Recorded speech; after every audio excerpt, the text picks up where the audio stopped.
एक राजा और तोते की कहानी। प्रिय दोस्तों, कहते हैं बिना बेचारे जो करे सो पाछे पछताए। दोस्तों, कहते हैं कोई भी कार्य करने से पहले हमें 100 बार सोचना चाहिए कि यह कार्य उचित है या अनुचित, अन्यथा उसका परिणाम बहुत बुरा होता है। दोस्तों, अगर आपको इस कहानी को अच्छे से समझना है तो वीडियो को बिना स्क्रिप्ट किए इसे पूरा देखिए। यदि आप यह वीडियो पहली बार देख रहे हैं तो चैनल को सब्सक्राइब कर बेल आइकन वाली घंटी को ऑन कीजिए तथा अच्छे अच्छे कमेंट भी करिए। चलिए बिना समय गवाए कहानी को शुरू करते हैं। एक समय की बात है, किसी राज्य में हरि नाम का एक राजा राज्य करता था। उसे राजा की 3 बेटे थे।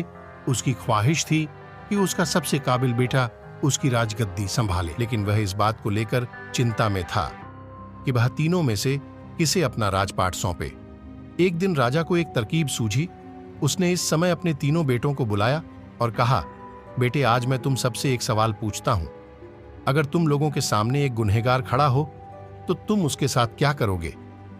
इस पर राजा के पहले बेटे ने कहा, उस अपराधी को सजा मौत दी जानी चाहिए। वहीं दूसरे बेटे ने कहा, गुनहगार को काल कोठरी में बांध देना चाहिए। जबकि तीसरे बेटे ने कहा, पिताजी, हमें उसे सजा देने से पहले इस बात की जांच करनी चाहिए कि उसने सही में अपराध किया है या नहीं।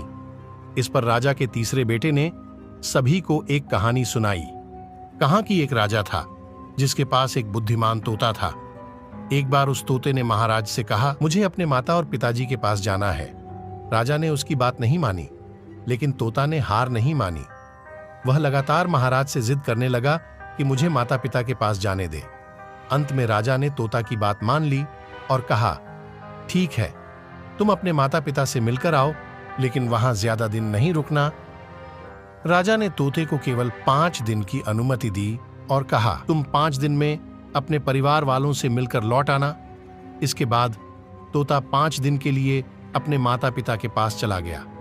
छठे दिन जब वह राजा के पास लौट रहा था तो उसने सोचा कि क्यों ना महाराज के लिए कुछ उपहार ले लिया जाए। फिर वह पर्वत की ओर निकल पड़ा। दरअसल वह महाराज के लिए अमृत फल लाना चाहता था। वहां पहुंचते पहुंचते रात हो गई। तोता ने पर्वत पर पहुंचकर फल तो ले लिया, लेकिन रात हो जाने के कारण वह आगे नहीं बढ़ा और वहीं रुक गया। उस रात जब तोता सो रहा था तभी एक सांप वहां आया और उसने राजा के लिए लाए गए अमृत फल को खाने लगा। सांप ने फल को खाया, इस कारण उस फल में जहर फैल गया था। हालांकि तोते को इस बात की भनक तक नहीं थी। अगली सुबह जब वह जगा तो फल लेकर महल की ओर चल पड़ा। जब वह महल पहुंचा तो खुशी खुशी सीधे राजा के पास गया और कहा, महाराज, मैं आपके लिए यह अमृत फल लेकर आया हूं। आप इसे खाएंगे तो सदा के लिए अमर हो जाएंगे। यह सुनकर राजा काफी प्रसन्न हुआ। उसने तुरंत उस अमृत फल को खाने के लिए मांगा।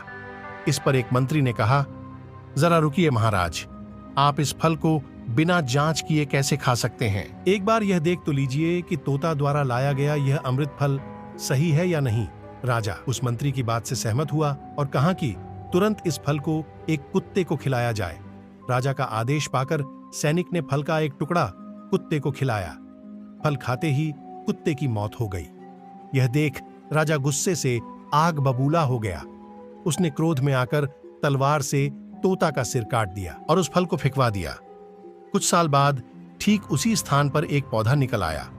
यह देख राजा को लगा कि यह उसी जहरीले फल का पौधा है। उसने सभी को आदेश दिया कि उस पेड़ का फल कोई नहीं खाएगा। कुछ दिन बाद एक वृद्ध व्यक्ति उस पेड़ के नीचे आराम करने के लिए रुका। उसे भूख भी काफी जोर से लगी थी। उसने उसी पेड़ से फल तोड़ा और खाने लगा। फल खाने के बाद वह बूढ़ा व्यक्ति एकदम से जवान हो गया। राजा ने जब यह देखा तो वह आश्चर्यचकित रह गया।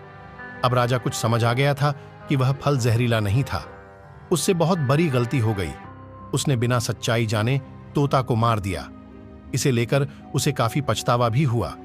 इसके लिए वह मन ही मन खुद को कोसने लगा। इधर तीसरे राजकुमार की कहानी खत्म होने के बाद राजा हरि ने उसे ही अपना उत्तराधिकारी नियुक्त किया। दोस्तों, इस कहानी से हमें यह सीख मिलती है कि हमें कभी भी बिना जांच किए किसी को सजा नहीं देनी चाहिए। प्रिय दोस्तों, जानकारी कैसे लगी कमेंट में जरूर बताएं और हमारे YouTube चैनल संसार दर्पण ज्ञान को सब्सक्राइब जरूर करें और बेल आइकन वाली घंटी को ऑन जरूर करें।